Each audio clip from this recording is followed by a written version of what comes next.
তোমরা সব ভালো আছে তো? দেখো, আজকে পৃথিবীর গভীরতর অসুখ এখন এই করোনা ভাইরাসে। চারিদিকে জীবনের সমুদ্র সফেন। তবু এই বিপন্নতার মাঝে আমরা গৃহবন্দী হওয়া সত্ত্বেও আমরা চেষ্টা করছি অনলাইনে একটা কবিতা আলোচনা করার।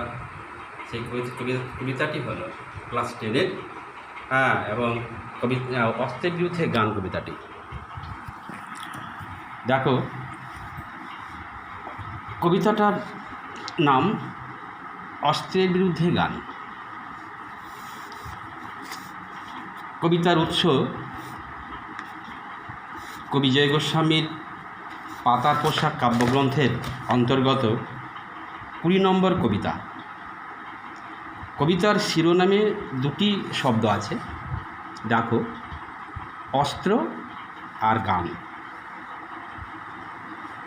অস্ত্র নানা ধরনের হতে পারে, বস্তুগত বিশেষত, যেমন বোমা, বন্দুক, বুলেট, তলোয়ার, তীর, বর্শা ইত্যাদি। এরা সবাই ধ্বংসাত্মক, সব কিছুকেই বিনষ্ট করে, মানুষকে, সভ্যতাকে, কৃষ্টিকে, শিল্পকে, অর্থকে,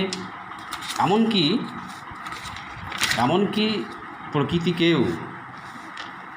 অপরদিকে আছে গান, মানুষের গান, মানবতার গান, শুভ চেতনার গান, জীবনের গান।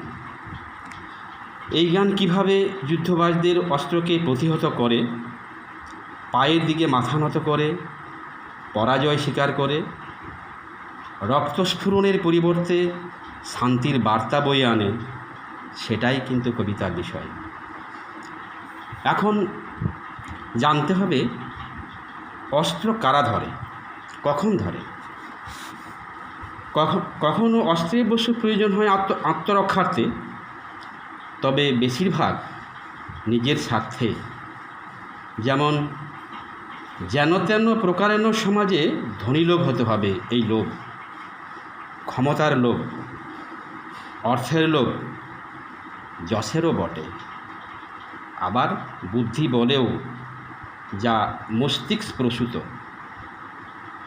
এই শ্রেণীর মানুষেরা হয়ে ওঠে যুদ্ধবাজ, অস্ত্রধারী। সারা বিশ্বে যুগে যুগে দেখা গেছে এই অস্ত্রের প্রতাপ। এরাই সমাজে বয়ে আনে হিংসা, যুদ্ধ, মারামারি, রক্তপাত, মৃত্যু, কলুষতা, মিথ্যাচারের মতো ভয়ঙ্করতাকে। সমাজ সচেতন কবি জয় গোস্বামী এই স্বার্থলোভী সাম্রাজ্যবাদীদের, যুদ্ধপ্রিয় মানুষদের অস্ত্রকে গানের দুটি পায়ে রাখতে বলেছেন। প্রথম স্তবকে কবি বলেন, অস্ত্র ফেলো, অস্ত্র রাখো পায়ে, আমি এখন হাজার হাতে পায়ে এগিয়ে আসি, উঠে দাঁড়াই, হাত নাড়িয়ে বুলেট তাড়াই, গানের বর্ম আজ পড়েছি গায়ে। হাজার হাতে পায়ে কেন? এই যে হাজার হাতে পায়ে কেন? আসলে কবি হাজার হাজার মানুষের প্রতিনিধিত্ব করেছেন। হাজার, সেটা 1000 2000 নয়, অসংখ্য মানুষের সমাবেত গানে পরাজিত হয় অস্ত্রের ঔদ্ধত্য।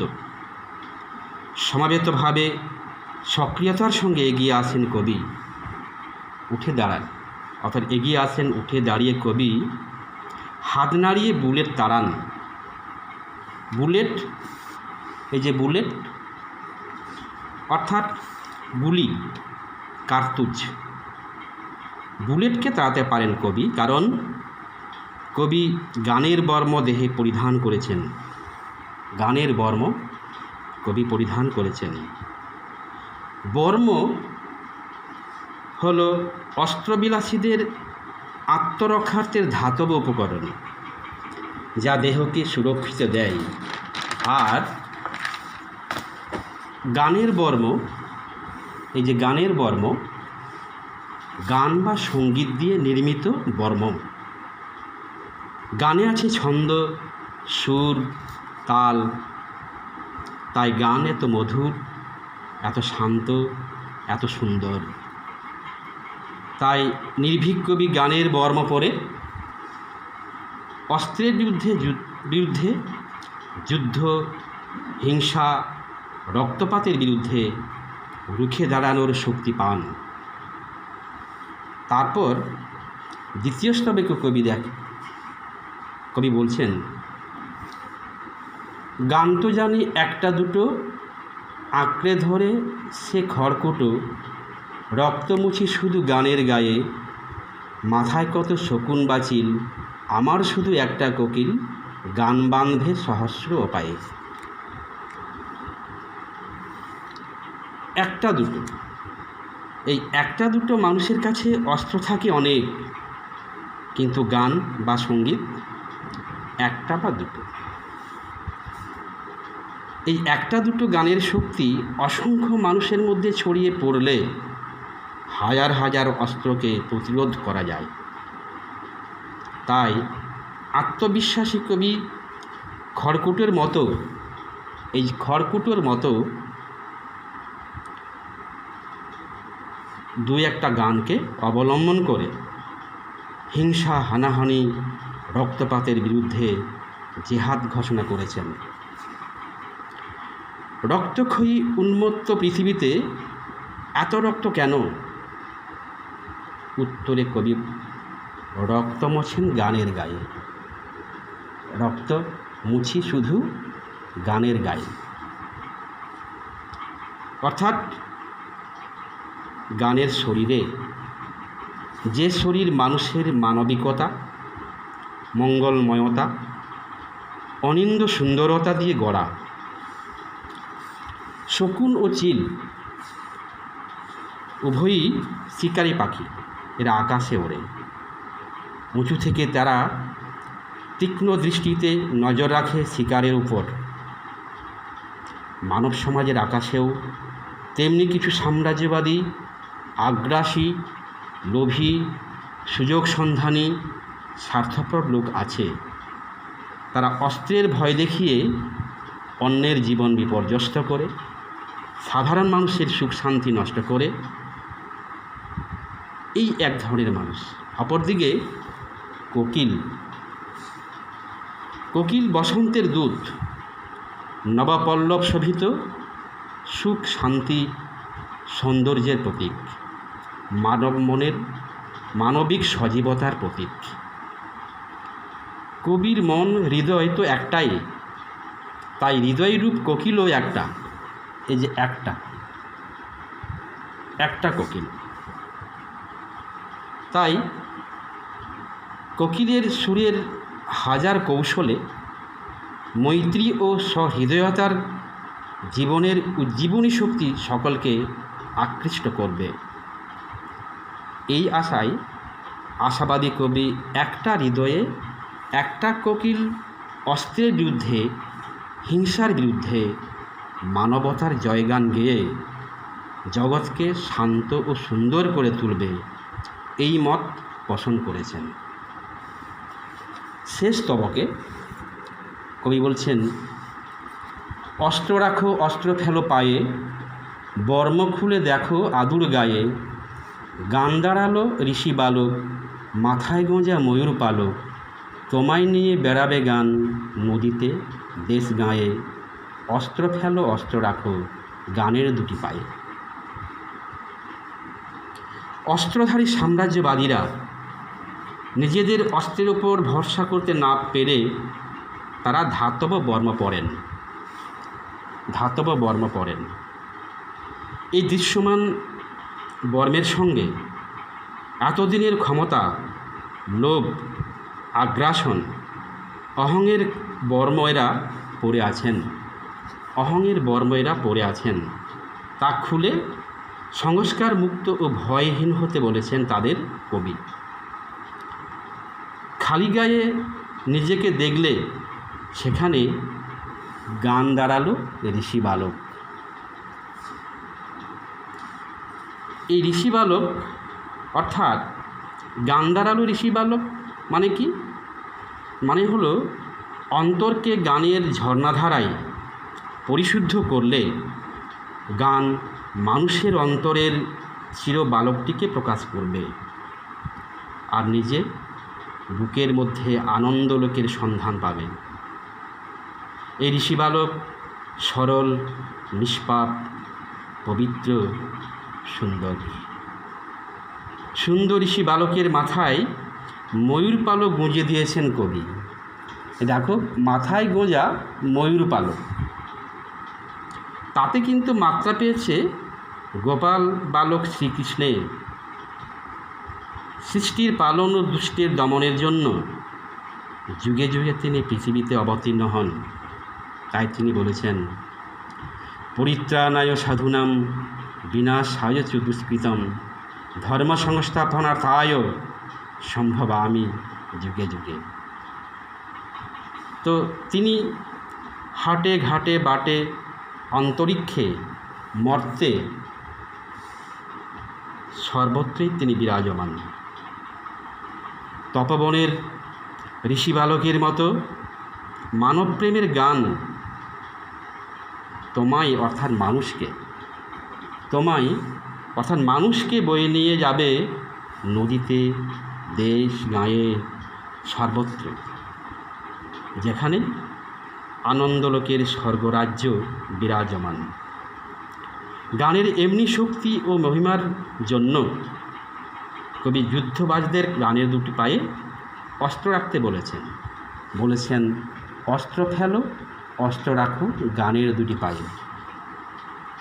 এইভাবে কবি জয় গোস্বামী এই কবিতায় অস্ত্রের বিরুদ্ধে মানবতার জয়গান গেয়েছেন।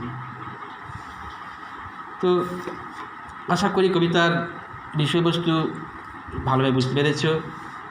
তো তোমাদের আরেকটা সুবিধার জন্যে আমি একটা ছবি দিয়ে বোঝানোর চেষ্টা করছি, এটা দেখার চেষ্টা করো। একটা ছবি দেওয়া হয়েছে, দেখো, একটা ক্যান্ডেল, আর এই ক্যান্ডেলের পাশে দেওয়া হয়েছে একটা প্রদীপ, আর তার মাথার উপর লেখা দেখো অস্ত্রের বিরুদ্ধে গান, কবি জয় গোস্বামী। তো এইটা দুটো দিক আছে, যেটা দেখো, বাঁ দিকে লিখেছি অস্ত্র আর ডান দিকে লিখেছি গান। অস্ত্রের বিরুদ্ধে গানের কবিতায় অস্ত্রের দিকটা অর্থাৎ নেগেটিভ দিকটা যে শব্দগুলো আছে সেগুলো খেয়াল করে দেখবে। বুলেট, রক্ত, শকুন, চিল, বর্ম খুলে দেখো, অস্ত্র ফেলো, অস্ত্র রাখো। এদিকে গানের দিক দিয়ে লেখা আছে শব্দগুলো দেখো, গানের বর্ম, কোকিল, আদুর্গা, ঋষি বালক, নদী, দেশ গাঁ। তো এই অস্ত্রের পরিণতি বা অস্ত্রের রূপ কেমন হতে পারে সেই বৈশিষ্ট্যগুলোকে নিয়ে যদি আমরা ভাবি, তাহলে এদিকটা যদি ভাবি যে অস্ত্র ধ্বংসাত্মক, তাহলে গান সৃজনাত্মক। অস্ত্রের সংকীর্ণতা এবং গণ্ডিবদ্ধতা, আর গান উদারতা, সুদূর প্রসারী। এদিকে অস্ত্রের দিকে হিংসা, লোভ, লালসা, আর গানের দিকে প্রেম, ভালোবাসা, মানবতা। অস্ত্রের দিকে কলুষতা, বিভৎসতা, রক্তাক্ততা, আর উল্টো দিকে অর্থাৎ গানের দিকে সজীবতা, সুরমূর্ছনা, বর্ণময়। অস্ত্রের দিকে স্বার্থপরতা হলে গানের দিকে পরার্থতা। এদিকে অস্ত্র বিবেকহীন, নিষ্ঠুর, নিশ্চল, আর গান বিবেকবান, চলমান, চিরন্তন। তো এইভাবে তোমরা ভাবলে কবিতাটিকে আরও সুন্দর করে তোমরা বুঝতে পারবে। তো কবিতার এইটি আলোচনার পরে তোমাদের একটা টাস্ক দিচ্ছি, তোমরা চেষ্টা করবে এই 3টি লাইনের ওপরে একটা উৎস ও প্রসঙ্গসহ তাৎপর্য লেখার। প্রথম একটা লাইন দিয়েছি, গায়ের বর্ম আজ পড়েছি গায়ে, মাথায় কত শকুন বাচিল, আর গান দাঁড়ালো ঋষি বালক। এই 3টির তাৎপর্য তোমরা দেখে রাখবে। আশা করি এই আলোচনা থেকে তোমরা নিশ্চয়ই অনেক কিছুই বুঝতে পারবে। আর এটা তো অনলাইনে যতটুকু আলোচনা করলাম সেখান থেকেই তোমরা একটু পড়ো, ভাবো, তাহলে নিশ্চয়ই করতে পারবে। আশা করি এখান থেকে তোমরা কিছুটা উপকৃত হতে পারবে। ভালো থেকো, কোনো ভয় পাওয়ার কোনো কারণ নেই। যথাসময়ে তোমাদের সাক্ষাৎ হবে। রাখলাম।